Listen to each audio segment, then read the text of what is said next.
Hello students, last lecture पर हमने आपको बताया था कैसे गॉस थ्योरम्स को हम डिराइव करेंगे, क्या मेथड है गॉस थ्योरम को डिड्यूस करने का। ये सभी ने देख लिया था और कंफर्म हो गया होगा, क्लियर हो गया होगा। तो आज के टॉपिक में बेटा हमें करना क्या है, डेरिवेशंस ऑफ गॉस थ्योरम्स के बाद का टॉपिक है use of Gauss theorem. Gauss theorems को अप्लाई कहाँ करते हैं, किन फंक्शंस को रियलाइज़ करने के लिए गॉस थ्योरम्स का यूज़ किया जाता है। एक्चुअली आपने जब इलेक्ट्रोस्टैट शुरू किया तो वहाँ पर लॉ की हेल्प से हम लोग क्या करते हैं, इलेक्ट्रिक फील्ड को कैलकुलेट करते हैं। बट कूलम्स लॉ की कुछ लिमिटेशंस है, कुछ ऐसे हमारे पास चार्ज का ओरिएंटेशंस मिलता है, चार्ज का डिस्ट्रीब्यूशंस मिलता है कि जहाँ पर हम लोग इलेक्ट्रिक फील्ड कैलकुलेट करने के लिए कूलम्स लॉ को यूज़ नहीं कर पाते हैं। उन प्लेसेस पर हम लोग हेल्प किसकी लेते हैं, गॉस थ्योरम्स की। वहाँ पर हमें गॉस थ्योरम्स की हेल्प से इलेक्ट्रिक फील्ड कैलकुलेट करना होता है और हम लोग कैलकुलेट इजीली कर लेते हैं। तो वहाँ पर हमें गॉस थ्योरम्स को यूज़ करना है। तो सबसे पहला हम आपको टॉपिक करने जा रहे हैं, हमें गॉस थ्योरम्स की हेल्प से निकालना होगा intensity of electric field due to a point charge. तो हमें इलेक्ट्रिक फील्ड निकालना है, you have to calculate E by using Gauss theorems. तो electric field E due to a point charge, हमारे पास अगर कोई पॉइंट चार्ज रखा हुआ है, पॉइंट चार्ज है हमारे पास, तो उस पॉइंट चार्ज की इलेक्ट्रिक फील्ड हम कैसे कैलकुलेट करते हैं। जैसा कि आपको मालूम है कि अगर कहीं पर इस तरह से कोई पॉइंट चार्ज रखा हुआ है और आर डिस्टेंस पर आपको इलेक्ट्रिक फील्ड कैलकुलेट करना है एट अ डिस्टेंस आर, तो all of you know that electric field due to a point charge is given by 1/4 pi epsilon naught q by r square. This is the results of electric field due to a point charge. That's clear in a air or vacuum. But how you will obtain this formula? By using Gauss theorems. तो कैसे करते हैं इसको समझिएगा। आपके पास ये कोई point charge हो गया, let us consider it is a plus Q charge, okay, and you have to find electric field at this point. यहाँ पर आपको इलेक्ट्रिक फील्ड निकालना है। तो गॉस थ्योरम्स को अप्लाई करने का सबसे बड़ा जो है की पॉइंट ये है कि जिस पॉइंट पर, जो पॉइंट आपका ऑब्जर्विंग पॉइंट होगा उसको हम लोग ऑब्जर्विंग पॉइंट भी कह सकते हैं।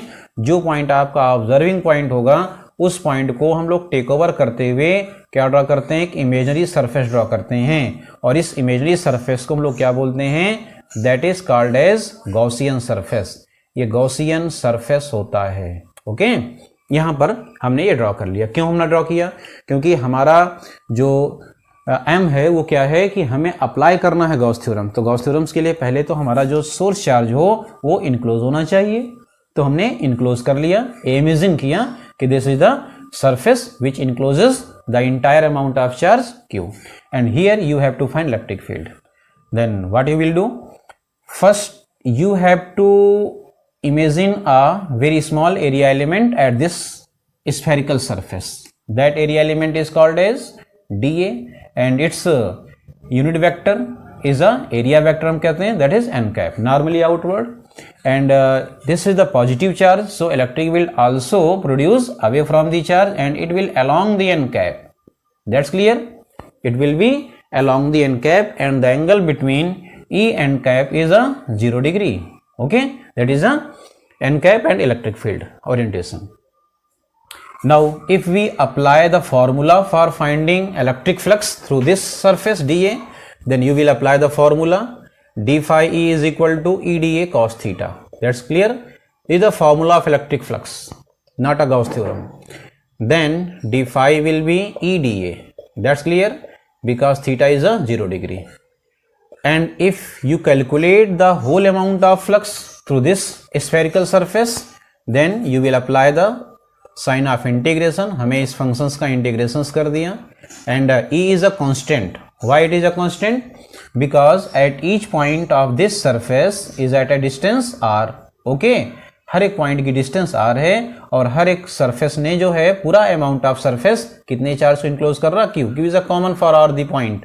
So electric field depends on two points q and r and E will be constant for all this point. और एक आपको यहाँ से एक और रिजल्ट आपको यहाँ कंफर्म कर लेना है कि हर एक पॉइंट पर इलेक्ट्रिक फील्ड की वैल्यू सेम होगी, कांस्टेंट होगी। सो इलेक्ट्रिक फील्ड यहाँ बाहर आ गया और ये डी ए हमारा है क्योंकि इंटीग्रेट हमारा डी ए होगा, ओके। और अगर हम इसको इंटीग्रेट कर देंगे तो d phi E convert into phi E whole amount of flux and E into A is a area of Gaussian surface which is a spherical shape. So dA will be 4 pi r square. Equation 1. This is the electric flux and this electric flux was obtained by using formula of electric flux. That's clear. Now we will apply Gauss theorems. तो हम यहाँ लिखेंगे proper way में applying Gauss theorem. तो अगर हमने यहाँ पर Gauss theorems को यूज कर दिया तो क्या Gauss theorems आएगा हमारा? According to Gauss theorems, electric flux produced here 1 upon epsilon naught times of total enclosed charge by Gaussian theorems. Gaussian surface. So what is the charge enclosed? Q. This is also the formula of electric flux through this Gaussian surface. And these equations will compare. Then E into 4 pi r square equal to Q upon epsilon naught. So electric field will be 1 upon 4 pi r square Q upon 4 epsilon naught. Okay. So result will be written in such a way that Q upon epsilon naught, Q upon r square, and here it is a epsilon naught. That is a formula of electric field due to a point charge at a distance r. Okay, that is a formula of point charge. It is obtained by using Gauss theorems. That's clear. Now if you have to derive Coulomb's law, अगर हमें Coulomb's law derive करने के लिए आ गया by using Gauss theorems, then what are concepts? Coulomb's law means it represents the electrostatic force between two charges. तो कोई भी charge किसी भी चार्ज पर फोर्स तभी अप्लाई करेगा जब उसने वहां पर क्या प्रोड्यूस की हो? इलेक्ट्रिक फील्ड प्रोड्यूस की हो. और हम इस पॉइंट पर इलेक्ट्रिक फील्ड कैलकुलेट कर चुके हैं due to this source charge. And here electric field is this is the amount of electric field at here. If we place a test charge, हमने इस पॉइंट पर एक टेस्ट चार्ज को ला करके put up कर दिया. तो अगर यहां पर हम टेस्ट चार्ज को ला के पुटअप करेंगे तो the charge will repel the Q naught. Test charge को ये चार्ज रिपल करेगा तो फोर्स अप्लाई होगा. That's clear. Now what will the amount of force? इस फोर्स की अमाउंट क्या होगा? तो we know that the amount of electric field is defined as the F upon Q naught. This is the basic formula of electric field in electrostat. That is a very, very important formula. And you have to find force applied on test charge. Then F will be E into Q naught. And we know that the electric field at this point is this. Now putting the value of electric field. अगर हम इस point पर इस electric field की value को यहाँ apply कर दें तो what will obtain? 1 upon 4 pi epsilon naught Q upon r square into Q naught. That's clear. Now what is the F? F equal to 1 upon 4 pi epsilon naught Q naught upon r square. This is the electrostatic force between two charges, between 2 point charges. That's clear. Now what is obtained from this result? Electrostatic force between these two charges is directly proportional to Q naught. And second point, electrostatic force is inversely proportional to the square of the separation between them. This is the concepts of Coulomb's law. ये Coulomb's law का concepts हो गया. तो इस तरह से हम लोगों ने Gauss theorems को यूज करके सबसे पहला काम क्या फाइंड किया हम लोगों ने? सबसे पहला इलेक्ट्रिक फील्ड फाइंड हो गया due to a point charge. And due to a point charge electric field को यूज कर लिया हम लोगों ने, basic formula of electric field. Then we will find the formula of electrostatic force and this is the Coulomb's law. That's clear. Note करिए इसको.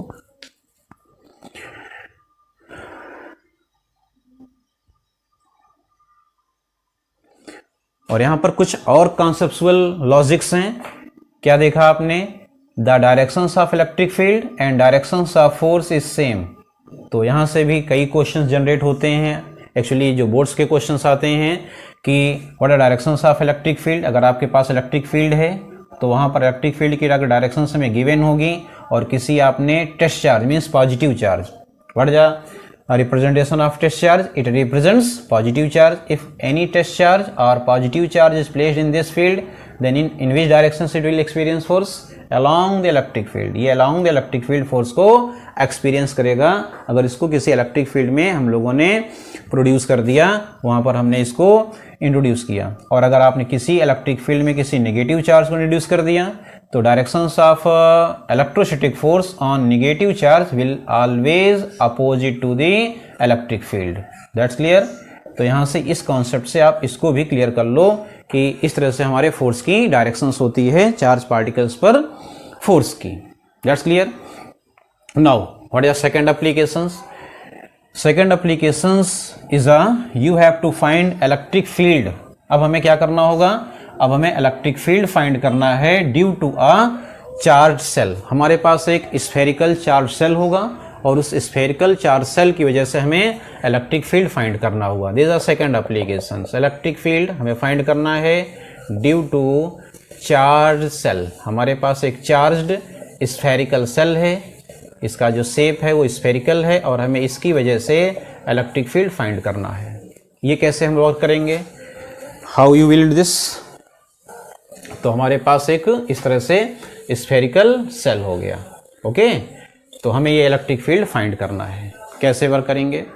First, सबसे पहला वर्क क्या होगा हमारा कि हमारे पास इस तरह से एक चार्ज सेल आ गया। This is the charge shell, there is a space, यहाँ पर स्पेस होगा सेल के अंदर और आपने इसको चार्ज हैंड ओवर कर दिया। जब इसको चार्ज आप हैंड ओवर करेंगे तो total amount of charge will distribute uniformly. यहाँ पर एक वर्ड आया है uniformly. That's clear. Then what do you mean by uniformly charge distribution? क्यों हुआ ऐसा uniformly charge distributions? Actually charge distributions जो होता है वो रेडियस ऑफ कर्वेचर के अलॉन्ग होता है। अगर ये प्रॉपर एक स्फेरिकल सेल है, प्रॉपर स्फेरिकल सेल मीन्स हर एक पॉइंट पर इसकी जो रेडियस ऑफ कर्वेचर है वो सेम है। तो रेडियस ऑफ कर्वेचर अगर सेम है तो डिस्ट्रीब्यूशन जो होगा वो यूनिफॉर्मली होगा। This is the concept of distribution of charge. That's clear. And you have to find electric field at 3 points, 3 places. At which places? First, you have to find electric field outside the cell. First हमें spherical cell के outside electric field find करना हुआ। Electric field outside means at this point you have to find electric field. That's clear. But how? कैसे? Means first case क्या हुआ? First case means the distance, जो general distance हमारे observing point की है, it is shown by small r and this small r is greater than the radius of spherical shell. That's clear. It means we exist outside the spherical shell and here you have to find electric field. Then what you will do for this? You will draw an Gaussian surface. Why we draw Gaussian surface? अभी हमने बताया था Gaussian surface को draw करने से क्या फायदा होगा हमारा? हमें गॉस लॉ अप्लाई करना है। तो गॉस लॉ अप्लाई करने से हमारा ये जो total amount of charge distributed है स्फेरिकल सेल के सरफेस पर, इट विल बी इनक्लोज्ड। ये इनक्लोज हो जाएगा और हम लोग गॉस थ्योरम्स को अप्लाई कर सकते हैं उस केस में। And this surface is called as Gaussian surface. और इसी सरफेस को हम लोगों ने गॉसियन सरफेस बोल दिया। Okay, in same way here you will draw a very small area element, that is a dA. Positive charge is distributed over the surface, so electric field will away from the charge, normally outward, and n cap area vector is always normally outward. So n cap and electric field exist in same direction, so theta will be 0 degree. The angle between them is a 0 degree. In same way as a previous topic, you will apply the formula of calculating electric flux. d phi is equal to EDA cos theta. Okay, theta will be 0 degree, then cos 0 will be 1, so d phi E will be EDA. That's clear? EDA. Now integration, integrating हम करेंगे तो d phi equal to EDA आ गया हमारे पास, then it will convert into phi E, EA, and A is a area of Gaussian surface, then 4 pi r square, equation first. This is the electric flux passing through the Gaussian surface, total electric flux. Now second case, you will apply Gauss theorem. Then Gauss theorem is equal to phi E is equal to 1 upon epsilon naught times of total enclosed charge Q. Okay, now what will we obtain here? E into 4 pi r square equal to 1 upon epsilon naught times of Q. Then electric field is a 1 upon 4 pi epsilon naught Q upon r square. It is a again electric field outside the spherical cell. It is same as the electric field as a point charge. That's very important point. It means if our observing point exists outside the spherical cell, then electric field is same as that of point charge. Then what is a conclusion? It means at this situation our spherical cell behaves like a point charge. हमारा spherical cell कैसा behave करेगा? Point charge की तरह से behavior होगा इसका. That's clear? If there is a second situation, if you have to find electric field at the surface of spherical cell, और अगर हमें इस electric field को spherical cell के surface पर find करना होगा, तो हमें क्या करना पड़ेगा? Normally the small r will equal to capital R. जो small r है वो convert होकर के capital R में convert हो गया. Okay? Then electric field is written 1/4 pi epsilon naught q upon capital R square. Okay, that is a electric field at the surface of a spherical cell. ये spherical cell के surface पे electric field का result हो गया. Means outside हो point हमारा या surface पर हो, we will use charge at the spherical cell. जो spherical cell के surface पर charge होगा उसी को आपको use करना होगा. That's clear? But if observing point is inside the surface, last observing point है ये हमारा, अगर ये पॉइंट एग्जिस्ट करता हो इनसाइड द सेल, अगर ये सेल के अंदर हमारा पॉइंट आ गया, तो सेल के अंदर अगर ये पॉइंट हमारा एग्जिस्ट करता है तो बड़ा ही इंटरेस्टिंग रिजल्ट आएगा. अगर इस पॉइंट को हमने पहले यहाँ से यहाँ शिफ्ट किया, अब अगर ये यहाँ आ गया तो फिर से हम लोग क्या वर्क करेंगे? You will draw an Gaussian surface. In this situations r is a lesser than radius of spherical cell. It means we are inside the cell.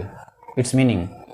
Then if we'll apply the formula of electric flux, okay, in same way, these are area element dA and cap is a normally outward, okay, then you will apply the formula d phi e is equal to e dA cos theta and theta equal to 0 degree, so d phi e will be e dA, okay, and e dA अगर यहाँ पर हम लोगों ने e dA use कर लिया है, then for whole surface phi e will be EA.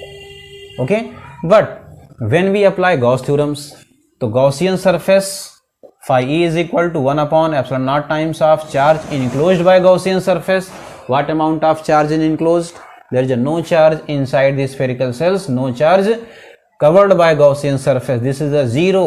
If it is a 0 and we equalize these two, then we will obtain electric field is a 0. What a conclusion? Very important conclusion. There is a no electric field inside the spherical cell. Spherical cell के किसी भी point पर कोई electric field नहीं है. That's very very important concepts. There is a no electric field entire the spherical cell. पूरे spherical cell के अंदर कोई भी electric field हमारी नहीं है. In the whole region, in the entire region. That's clear? Results इसको आप confirm करिए एक बार.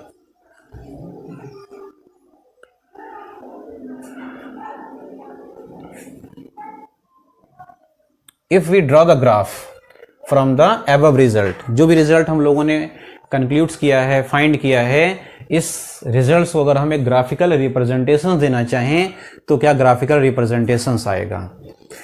There are two axes.